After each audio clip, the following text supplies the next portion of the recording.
சோதனை வருகிறதெல்லாம் நமக்கு நன்மைக்கு என்று நான் எண்ணுவேன். தங்கம் அடிபட்டால் அணிகலமாகும். நான் வள்ளிமலையில ராஜகோபுரம் கட்டுறேன். அதுக்கு அஸ்திவாரம் போதுக்காக பல தகுதி உள்ளவர்கள்லாம் வரைச்சிது. அப்போது சிதம்பரத்தில் முதல் நாள் எனக்கு சொற்பொழிவு.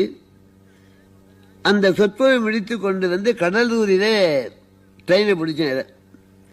அது 1.5 மணி நேரம் தாமசமாக விழுப்புரம் போச்சு. விழுப்புரம் வண்டி போயிடுது. நான் காட்பாடிக்கு போய் அந்த வள்ளிமலைக்கு வள்ளியம்மா அவதாரம் பண்ண இடம் வள்ளிமலை.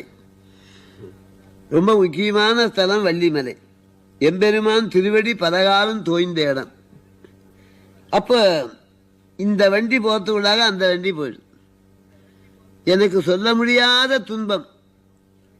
ரொம்ப வேதனைப்பட்ட அம்மா உன்னுடைய திருப்பணிக்கு வரனே இப்படி வண்டி தொடர்பு விட்டு போச்சு. என்ன செய்ய முடியும்? அது மலையடி வாரம், தந்தியும் கிடையாது. விடிகால 5 மணிக்கு இன்னொரு வண்டி மதுரைக்கு போகுது.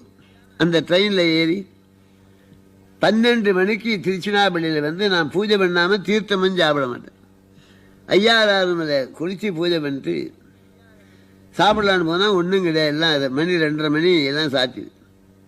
ஆண்டவனேன்னு வந்தால் ஒருத்தர் வந்து சுவாமி கொஞ்சம் ஆகாரம் பண்ணுறீங்களான்னு அவராக வழியை கேட்டார். ஆமான்னு உள்ளே இட்டு போய் அற்புதமான சாப்பாடு போட்டார். உங்கள் வேறு என்ன? சுப்பிரமணிய ஐயர். 2 மணிக்கு வண்டி ஏறி 6:30 மணிக்கு மதுரைக்கு வந்து நான் தங்கியிருக்க இடமெல்லாம் தெப்ப குளமாகுது. ஒரு ஈச்சையில் படுத்து பொழுது விழிஞ்சு 7:15 மணிக்கு அரியலூரில் ட்ரெயின் விழுந்தது. 300 பேர் இறந்து போனாங்க.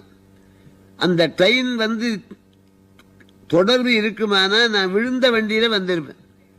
அரியலூரில் எந்த வண்டி விழுந்ததோ அந்த வண்டியில் நான் வருவதாக ஏற்பாடு. அந்த வண்டியின் தொடர்பு விட்டதுனால வண்டிக்கே போயிடுது. அப்போது எனக்கு இந்த தன்மை தெரியல. அம்மா எனக்கு நீ இந்த துன்பத்தை கொடுத்தியேன்னு அம்மாவை சலிச்சுக்கணும். அப்புறம் தான் அம்மாவுடைய பெருமை தெரியுது. நான் இந்த கொஞ்ச காலம் தொண்டு செய்ய வேண்டும் என்று ஆண்டவன் செய்த சோதனையிலே வருகிற